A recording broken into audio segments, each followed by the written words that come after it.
ठीक है, तो ये जानकारी मेरे हिसाब से सारे अपने जितने भी फौजी भाई हैं और जितने भी सिविलियन जो पेंशनर है उन सबको पता होनी चाहिए। इसलिए मैंने सोचा कि इस पे एक छोटा सा वीडियो बना देता हूँ। इस वीडियो में मैं पहले सिविलियन के पॉइंट ऑफ व्यू से भी क्या क्या चेंजेस थे पे कमीशन 6th 7th और 8th में, और स्पेशली हमारे जो आर्म फोर्सेज पर्सनल हैं, फौजी भाई हैं, उनके हिसाब से क्या क्या चेंज हुए थे 6th 7th और 8th पे कमीशन में। मैं तीनों का ही वो लूंगा, कंपेरिजन लूंगा। लेकिन सिविल का लेने के साथ लूंगा ना, तब उस वक्त मैं 5th पे कमीशन को भी थोड़ा सा कंसिडर करूंगा, ताकि बैकग्राउंड हल्का सा आप लोगों को पता चल जाए। ठीक है, तो हम अभी देखने वाले हैं जैसा कि आप स्क्रीन पे देख रहे हैं। वीडियो को आप पूरा देखेंगे तो दोनों समझ में आएंगे, सिविलियंस का पे कमीशन भी, जिसके अंदर मैं फिटमेंट फैक्टर की बात करूंगा, और आर्म फोर्सेज के लिए आपको समझ में आएगा कि भैया क्या क्या चेंजेस हुए थे। ये जानना इसलिए जरूरी है, कभी भी हम आगे की जो भी हमारी डिमांडें रखते हैं, बात करते हैं, तो पता होना चाहिए। तो सबसे पहले आप देख रहे हैं Indian arm forces 6th 7th and versus proposed 8th पे कमीशंस का कंपैरिजन। ठीक है, तो मिलिट्री स्पेसिफिक बता देता हूं पहले मैं, मिलिट्री यानी कि हमने फौजी भाइयों से रिलेटेड बता देता हूं, उसके बाद सिविलियन का बताऊंगा। सिविलियन के अंदर फिटमेंट फैक्टर भी लूंगा, इसके अंदर फिटमेंट फैक्टर नहीं है, इसलिए पूरा वीडियो देखेगा। ठीक है, तो सबसे पहले मिलिट्री पॉइंट ऑफ व्यू से सबसे पहले आता है अपना एमएसपी यानी मिलिट्री सर्विस पे। मिलिट्री सर्विस पे 6th पे कमीशन जो था, उसके अंदर क्या हुआ, रैंक पे पहले हुआ करती थी, उसको रिप्लेस करके एमएसपी यानी कि मिलिट्री सर्विस पे लागू हुई 2006 में। ठीक है, 2006 में जो 6th पे कमीशन आया था, उसके अंदर ऑफिसर्स के लिए रखा गया 6,000 रुपए पर मंथ, और एमएनएस के लिए 4200, और जेसी और अदर्स के लिए 2000। एमएनएस के लिए जो 4200 रखा था, इसके ऊपर काफी कॉन्फ्लिक्ट हुए थे, काफी विरोध हुआ था कि जेसीओ से ऊपर क्यों रखा गया।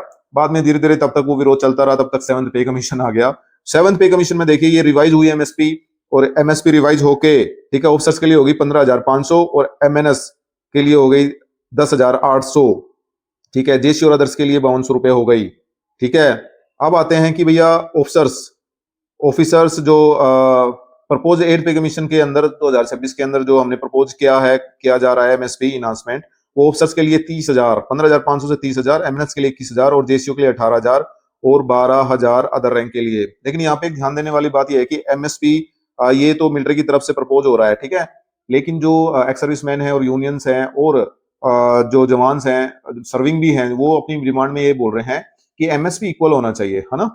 एमएसपी सभी के लिए इक्वल होना चाहिए, क्योंकि एक ये रिस्क अलाउंस है, क्योंकि सबकी मिलिट्री के अंदर एज ए ह्यूमन बीइंग उनकी जो कंडीशंस हैं, उनकी लाइफ की वैल्यू है वो सेम होती है। तो एमएसपी सेम होना चाहिए, इसके ऊपर कोर्ट केस भी चल रहा है, और एमएसपी सेम होना चाहिए। ऐसी यूनियन और बहुत सारी एसोसिएशन और रिटायर्ड जो एक्स सर्विसमैन है, वो भी अपनी रिप्रेजेंटेशन पे कमीशन को दे रहे हैं मीटिंग के दौरान कि ये सेम होनी चाहिए। देखते हैं क्या होता है, लेकिन मैं आपको बता रहा हूँ मिलिट्री की तरफ से, सेना की तरफ से क्या प्रपोज किया गया है। तो ये हो गया एमएसपी। अब आते हैं एमएसपी, यानी कि एमएसपी कौन सी होती है, मॉडिफाइड अश्योर्ड कैरियर प्रोग्रेशन करके मिलिट्री के अंदर ये एमएसपी चलती है।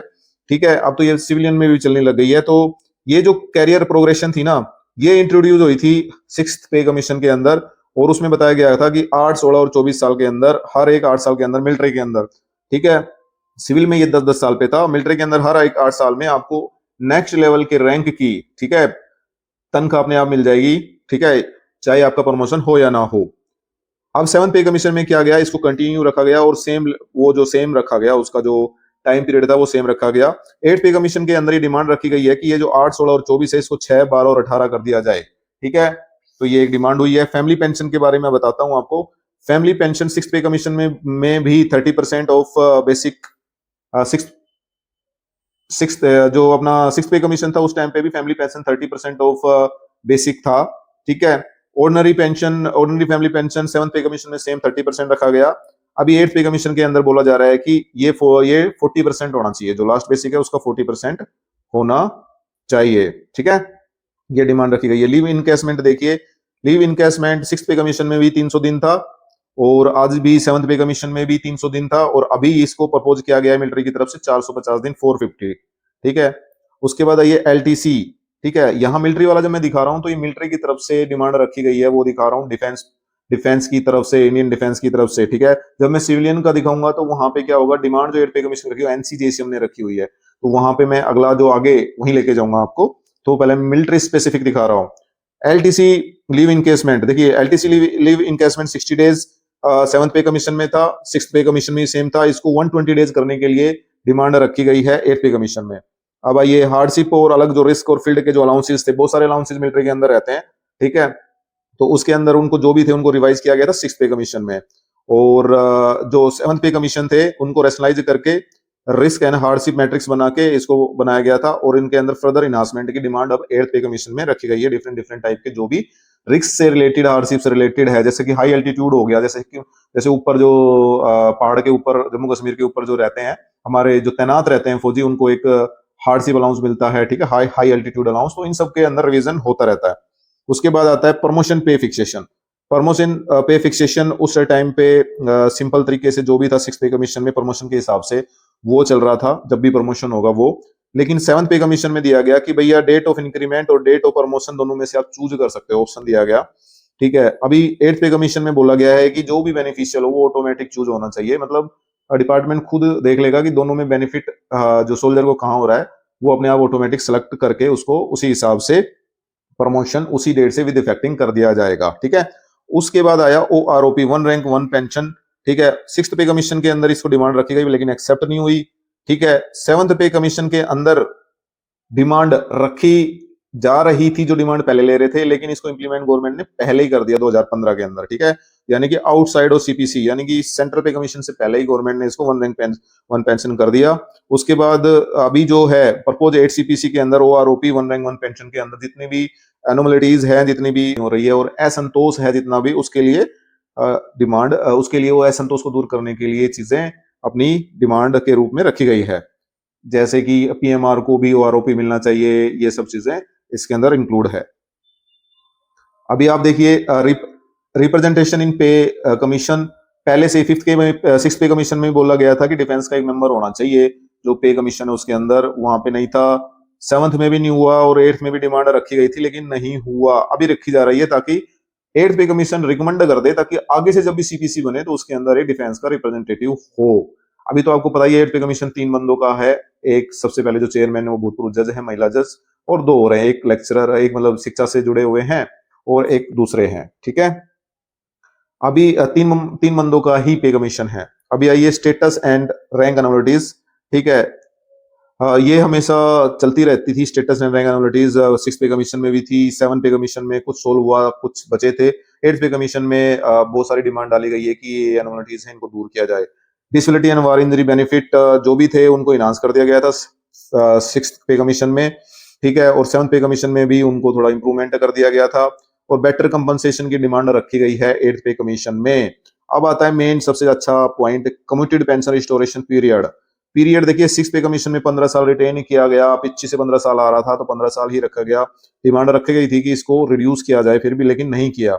7th पे कमीशन में भी नहीं किया। अब 8th के पे कमीशन में बहुत सारी जो जजमेंट है कोर्टों की, उनकी जजमेंट के साथ में जस्टिफिकेशन देके दोबारा डिमांड रखी गई है, और होपफुली ये रिडक्शन इसके अंदर होगा और ये 12 साल आ सकती है, ठीक है। तो ये पॉइंट थे जो मिलिट्री स्पेसिफिक थे।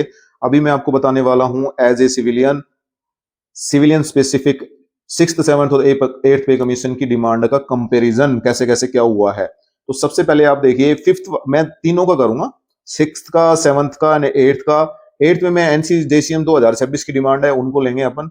बहुत सारी यूनियन अलग अलग देती है, लेकिन एक जो सोलिड यूनियन है वो NCJCM है, इसकी डिमांड को हम आधार मानेंगे 8th पे कमीशन के लिए प्रपोज्ड, क्योंकि 8th पे कमीशन में आया नहीं है तो हम प्रपोज्ड लेंगे, ठीक है।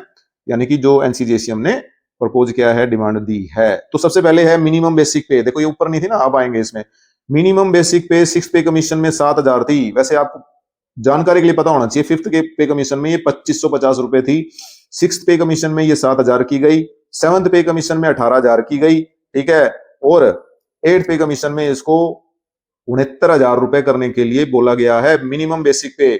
5th के पे कमीशन कब आया था? 1996 में, 6th पे कमीशन 2006 में, 7th पे कमीशन 2016 में, और 8th पे कमीशन आने की संभावना है 2028 में, बट इफेक्टिंग रहेगा वो 1 जनवरी 2026 से। अब दूसरा पॉइंट है फिटमेंट फैक्टर। फिटमेंट फैक्टर ये ध्यान रखने की बात है, देखिए 6th पे कमीशन के अंदर दिया गया 1.86, लेकिन उससे पहले देखो कि 5th पे कमीशन में क्या दिया था। 5th पे कमीशन में 3.0 अप्रोक्स, ठीक है, 3.0 दिया गया था, और 7th पे कमीशन के अंदर 2.57 दिया गया, और अभी 8th पे कमीशन में डिमांड है 3.833 की। पे स्ट्रक्चर देखिए उस टाइम पे जो भी इनके पे स्ट्रक्चर चलते थे, पे स्ट्रक्चर के लिए मैं यहां बात नहीं करूंगा, 6th पे कमीशन पे आऊंगा सीधा, मतलब 5th की बात नहीं करेंगे, 5th सीपीसी की बात करने की जरूरत नहीं है। पे स्ट्रक्चर में हम सीधा बात करेंगे 6th पे कमीशन। इसके अंदर पे बैंड थे, पता होगा आपको, 5-6 पे बैंड बने हुए थे सेवंथ पे कमीशन के अंदर पे मैट्रिक्स यानी लेवल चालू हुए, पे लेवल 1 2 3 4 5 ऐसे करके 18 19 पे लेवल हैं। एट्थ पे कमीशन के अंदर बोला गया है कि रिवीजन करना है पे मैट्रिक्स का, इतनी ज्यादा जो पे मैट्रिक्स है उसको घटा के कम करने के लिए डिमांड रखी गई है। डीए मर्जर के टाइम पे क्या है, DA merger for fixation six पे कमीशन के अंदर हो गया था, ठीक है। DA merge नोशनली for fitment factor के डीए मर्ज रखा गया, और यहाँ पे भी डिमांड है कि पे रिवीजन से पहले डीए मर्ज होना चाहिए। पे रिवीजन, ठीक है। ये अभी पॉइंट आएंगे हम ओपीएस पे। ओपीएस देखो फिफ्थ पे कमीशन में कंटिन्यू थी, सिक्स्थ पे कमीशन में एनपीएस इंट्रोड्यूस हुई फॉर न्यू रिक्रूट 2004 ऑनवर्ड से सिक्स्थ पे कमीशन के अंदर आ चुकी थी एनपीएस, और सेवंथ पे कमीशन के अंदर ओपीएस के लिए डिमांड रखी थी, लेकिन मतलब एसोसिएशन यूनियन ने रखी थी, लेकिन सिक्स्थ जो सेवंथ पे कमीशन था उसके सामने डिमांड आई थी ओपीएस को चालू करने के लिए, लेकिन फिर भी उन्होंने नहीं किया और उन्होंने एनपीएस चालू रखा था। और अगेन यहाँ पे एनपीएस और यूपीएस की जगह पे 2026 में एट्थ पे कमीशन में दोबारा एनपीएस और यूपीएस की जगह पे ओपीएस की डिमांड दोबारा दी गई है कि ओपीएस दोबारा चालू करो, ठीक है। उसके बाद आता है one rank one pension for civilians. जैसा कि मिलिट्री के अंदर ये पॉइंट बहुत सॉलिड दिया हुआ है कि जैसा कि मिलिट्री के अंदर वन रैंक वन पेंशन दी गई है, वैसा ही सिविलियन की तरफ से डिमांडेड है कि भैया वन रैंक वन पेंशन हमारे लिए भी एक्सेप्टेड होनी चाहिए। और ये डिमांड फिफ्थ पे कमीशन में दी गई, नॉट एक्सेप्टेड था, सिक्स में भी नॉट एक्सेप्टेड था, सेवंथ में नॉट एक्सेप्टेड था, और अगेन यहाँ पे एट्थ पे कमीशन में एनसीजीएसएम के द्वारा दी गई है। देखिए एमएससीपी जो इंट्रोड्यूस हुई थी वहां पे पहले एसीपी थी, ये इंट्रोड्यूस हुई थी सबसे पहले फिफ्थ पे कमीशन में, सिक्स्थ पे कमीशन में एमएससीपी बोला गया, इसको मॉडिफाइड, सेवंथ में इसको क्या माना गया, रिटेन किया गया। अभी एट्थ पे कमीशन में बोला गया है कि 30 साल के अंदर 5 टाइम बॉन्ड प्रमोशन देने चाहिए, ये डिमांड है, ठीक है, कि भैया 30 साल में 5 टाइम बॉन्ड प्रमोशन देना ही देना चाहिए, ये डिमांड रखी गई है, ठीक है। उसके बाद आएंगे हम एचआरए, तो ये है इंक्रीज होना ही है, और सीए भी इंक्रीज होना। लीव इनकेसमेंट में आइए, लीव इनकेसमेंट सिक्स पे कमीशन में 300 थी, सेवंथ पे कमीशन, अब यह तो लीव इनकेसमेंट सिक्स पे कमीशन में 300 थी, जैसे मैंने बताया था, सेवंथ में भी 300 रखी, और एनसीजीएसएम ने अभी एट पे कमीशन 600 करने के लिए बोला है, ठीक है, जो कि मिलिट्री ने 450 करने के लिए बोला है। इंश्योरेंस है वो हर साल बढ़ते हैं, लेकिन इस बार 1 करोड़ से ज्यादा का इंश्योरेंस जीआईएफ वगैरह होना चाहिए, एंड ठीक है, ये डिमांड रखी गई है। बहुत सारे जो फेस्टिवल और एडवांस वगैरह है उनको रिस्टोर करने के लिए बोला गया, जो पहले हट गए थे। अब आइए बोनस कैलकुलेशन पे। बोनस क्या है, देखिए सिक्स्थ पे कमीशन के अंदर 3500 रुपए मिलते थे, सेवंथ पे कमीशन में 7000 किया गया। अभी basic pay plus DA without ceiling demanded bonus देने के लिए बोला गया है, 1 महीने की basic pay plus DA as a bonus देने के लिए डिमांड रखी गई है एट पे कमीशन के अंदर। अभी ग्रेजुएटी है वो भी देखिए, पहले ग्रेजुएटी धीरे धीरे एनहांस हुई थी, सेवंथ पे कमीशन में 20 लाख तक आ गई थी, अभी एट पे कमीशन में इसको 75 लाख ग्रेजुएटी करने के लिए डिमांड रखी गई है। और सेम वही जो कम्यूटेशन है वो 15-15 साल रही है पिछले तीनों पे कमीशन के अंदर, इसको रिस्टोरेशन को 12 साल में रिस्टोर करने के लिए डिमांड रखी गई है। तो ये एक कंपैरिजन था सिक्स्थ, सेवंथ और एट्थ पे कमीशन का, ताकि आपको इसके बारे में जानकारी मिल सके। तो ऐसे वीडियोस देखने के लिए, जानकारी वाले इंफॉर्मेटिव वीडियो देखने के लिए इस चैनल से जुड़ सकते हैं। उसके लिए आप इस चैनल को सब्सक्राइब करना होगा और बेल वाला बटन दबाना होगा, ताकि आपको नोटिफिकेशन आते रहे नई वीडियो के, इसलिए चैनल को सब्सक्राइब कीजिए। नेक्स्ट वीडियो आए तब तक के लिए धन्यवाद। जय हिंद।